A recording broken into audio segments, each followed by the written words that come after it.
Meron akong malaking tanong at sana kayo mismo ang tumulong sa akin para makapagdesisyon. Tama, bibili ako ng bagong motor. Ang problema, hindi ko alam kung anong motor ang kukunin ko. At alam nyo naman, sa dami ng brands at models, parang love life yan eh. Ang hirap pumili. Kaya naisip ko, ba't hindi na lang kayong tanungin ko? Ang aking mga solid viewers, ano kayang motor ang pinakasulit at pwedeng mabili dito sa Pinas? So yun, nag-iipon-ipon na nga ako mga tol. Ang gusto ko sanang motor, yung pwedeng pang daily use, yung pang ikot-ikot dito sa lugar namin, at the same time, astig tignan, tsaka matipid sa gas. At napakaraming mga option ngayon sa market, mga brands katulad ng Yamaha, Suzuki, Kawasaki, Wasakiki, pati mga bagong brands na pasikat, 'di ba? Yung mga Motorstar, meron pa yung Bristol, ano yun, meron pang SYM ba yun o SIM? Kaya gumawa na lang ako ng short list para di na kayo mahirapan. Tara, pag-usapan natin. Eto na mga tol. Number 1, Honda Click 125 o 160. Ito ang madalas na choice ng mga tropa natin dyan. Sa sobrang daming gumagamit, tested na to. Fuel injected, matipid at maganda ang forma. Ang tanong, masyado bang common?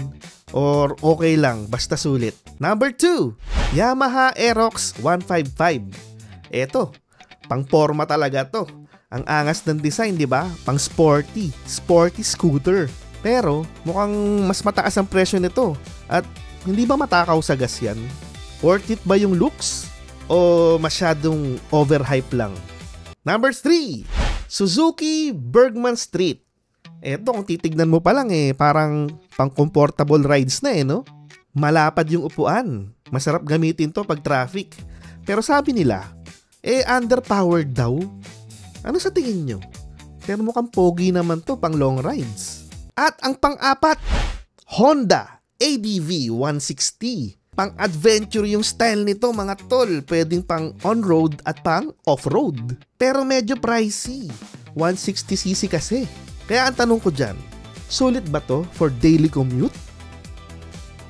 At pang-5, Yamaha NMAX. Ang pogi din ito. Parang premium version ng Aerox. Marami nagre-recommend sa akin ito kung gusto ko daw ng komportableng ride sa EDSA o pag mga long trip.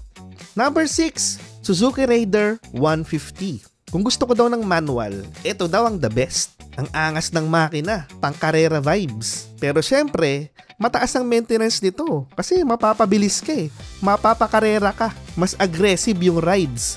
Ano sa tingin nyo? Number 7, Kawasaki Barako 2. Eto naman sa mga old school mga tol, panghakot, matibay, pang negosyo. Yun nga lang, medyo hindi ganun ka-smooth kapag gagamitin mo pang daily ride. Number 8, Bristol Vantaggio o yung classic. Okay ba to mga tol? Yung medyo vintage look. Pero mukhang astig no? Parang pang Italian vibes Pero ang tanong, marami ba tong service center sa atin o konti pa lang? Number 9, SYM Jet X150. Underrated, pero mukha namang solid, fuel efficient, at may smart keys features pa. Ang problema ko dito, hindi pa ganun karami yung parts niya dito. At ang number 10, Motorstar Zest X. Budget friendly. Pero ano sa tingin nyo? Medyo risky ba pagdating sa reliability?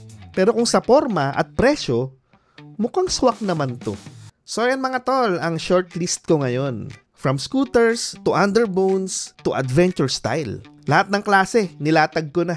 Ngayon, ang gusto ko sana kayo mismo ang mag-decide para sa akin. I-comment nyo sa baba kung alin sa listahan ang pipiliin nyo at kung bakit. Kung budget ang priority, ano ang pinakasulit? Kung forma naman, ano dyan ang pinakaastig tignan? Kung pang daily commute, ano ang pinaka-komportable? At kung may maire-recommenda pa kayo ng mga brands and models na hindi ko nabanggit, comment nyo lang dyan. Baka may mga hidden gem pala dyan na mas okay sa tingin nyo. Malay nyo, ikaw ang makapili ng motor na bibilhin ko. Kung napili ko yung suggestion mo, sa shoutout kita sa next vlog. So yan mga tol, yan muna tayo ngayon. Excited na akong basahin yung mga comments nyo kasi talagang ang hirap pumili ng motor ngayon, lalo na pagbaguhan. Iba-iba kasi tayo ng style, ng budget, at depende, di ba, kung saan gagamitin. Pero syempre, gusto ko yung decision ko guided ng mga totoong rider na katulad nyo. So ayan mga tol, kung nagustuhan nyo tong video na to, don't forget to like, to share, and mag-subscribe. At para ma-notify kayo kapag meron na akong bagong video, click mo lang yung bell dyan, no? Click mo na yan. At abangan nyo yung mga susunod na videos kasi dun ko i-announce kung ano ang motor ang napili ko. Maraming salamat. Ako po si Sir Rex. Kita-kits sa next video.